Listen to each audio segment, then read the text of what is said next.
চীন পৃথিবীর প্রাচীনতম সভ্যতাগুলোর মধ্যে অন্যতম। ধর্ম, জ্ঞান, বিজ্ঞান, সংস্কৃতি সব কিছুতেই যার ছিল গভীর পদচারণা। কিন্তু চীনের ইতিহাস শুধু উজ্জ্বলতার নয়, এর পরতে পরতে লুকিয়ে আছে এমন কিছু রহস্য যা আজও আমাদের চমকে দেয়, ভয় পাইয়ে দেয়। আজকের এই গল্প এমনই এক রহস্যের, যার নাম টেরাকোটা আর্মি।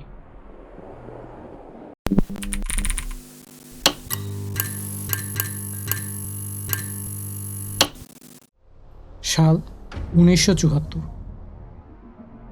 চীনের শানসি প্রদেশে সেবার নেমে এসেছিল ভয়াবহ খরা। লিংটং নামের এক ছোট গ্রামে কয়েকজন কৃষক মরিয়া হয়ে খুঁড়ছিলেন কূপ, জল পাওয়ার আশায়। তারা খুঁড়ে চলেছিলেন মাটি।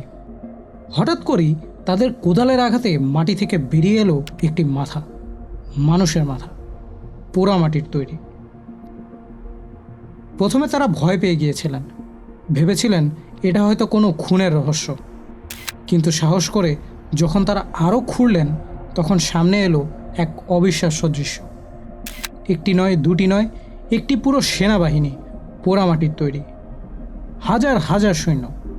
প্রতিটি সৈন্যর মুখ একেবারেই আলাদা, যেন জীবিত মানুষের প্রতিকৃতি। Guinness book of world record অনুযায়ী সেখানে প্রায় 6 থেকে 8 হাজার সৈন্য, ঘোড়া এবং রথ পাওয়া যায়। কিন্তু অদ্ভুত ব্যাপার কি জানেন? এই হাজার হাজার সৈন্যের মধ্যে একজনের চেহারার সাথে অন্য কোনো চেহারার কোনো মিলই নেই। প্রতিটি মুখ আলাদা, প্রতিটি চোখের চাহনি আলাদা, যেন জ্যান্ত মানুষকে বালুর নিচে দাঁড় করিয়ে দেওয়া হয়েছে। কিন্তু প্রশ্ন হলো, কেন এত বিশাল একটি সেনাবাহিনী মাটির নিচে পুঁতে রাখা হয়েছিল? আর কে তৈরি করেছিল এই অসাধারণ শিল্পকর্ম? ধরা হয়ে থাকে এই মূর্তিগুলো আজও পাহারা দিচ্ছে চীনের প্রথম ও সর্বকালের সেরা শক্তিধর রাজা কিন শি হুয়াংয়ের সমাধিকে।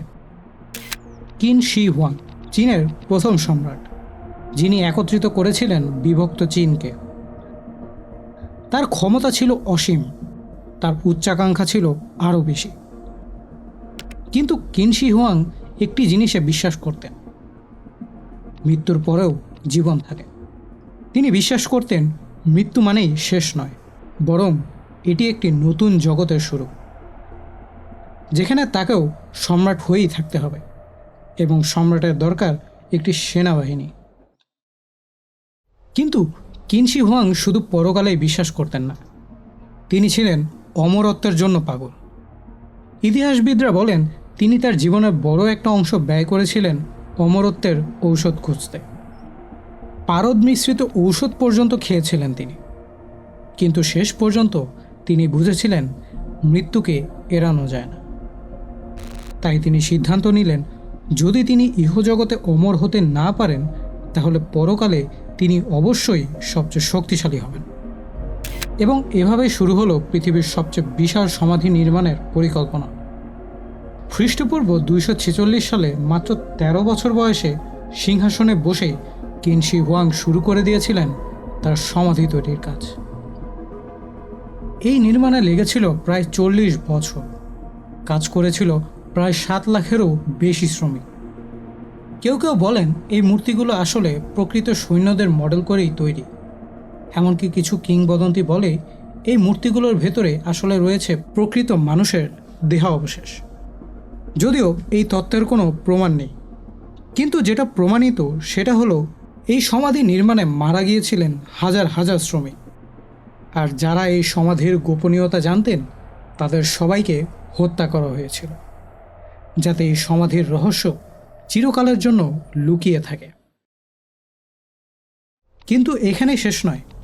টেরাকোটা আর্মিকে ঘিরে রয়েছে আরও অনেক রহস্য, অনেক ভয়। স্থানীয় মানুষদের মধ্যে একটি বিশ্বাস প্রচলিত আছে। তারা বলেন এই মূর্তিগুলো শুধু মাটির নয়, এগুলো অভিশপ্ত। কিংবদন্তি বলে কেউ যদি এই সমাধির পবিত্রতা নষ্ট করে, তাহলে ওই সৈন্যরা জীবিত হয়ে উঠবে এবং তারা ছড়িয়ে দিবে ধ্বংসলীলা। সম্প্রতি প্রত্নতাত্ত্বিকদের একটি দল নতুন কক্ষ আবিষ্কার করেছেন, যেখানে তারা খুঁজে পেয়েছেন আরও অসংখ্য টেরাকোটা সৈন্য।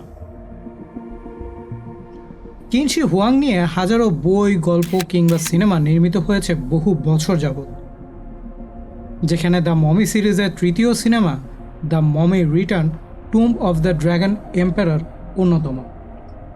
এই সিরিজে টেরাকোটা আর্মিকে দেখানো হয় অ্যান্টাগনিস্ট বা ভিলেন প্রতিনিধি দল হিসেবে। জানা অজানা বহু তথ্য রহস্য ভেদ করে বেরিয়ে আসতে চাইলেও তা চীনের রক্ষণশীল সমাজ ব্যবস্থা বেরিয়ে আসতে দেয় না। এক চীনা কাহিনীতে এমনটা দেখানো হয়েছিল, গবেষকরা সমাধির দেয়ালে এক বিশেষ লেখনীর অনুবাদ করতে সক্ষম হয়েছিলেন। লিখনীটিতে লেখা রয়েছে, সম্রাটের মৃত্যুর পর যদি এই স্থানটিকে বিরাম না দেওয়া হয় তাহলে অশুভ শক্তি জাগ্রত হবে এবং বিশ্বকে ধ্বংসযজ্ঞে লেলিয়ে দেবে। সত্যি কি মহাপ্রলয়ের অপেক্ষায় এই মৃত্যু পরবর্তী জীবনের সমাধি সৈন্যদল? তাদের এই যুদ্ধ সাজে বিমূর্ত হয়ে দাঁড়িয়ে থাকে কি সত্যি শান্তির লক্ষণ, নাকি আরও ভয়ঙ্কর কিছুর পূর্বাভাস?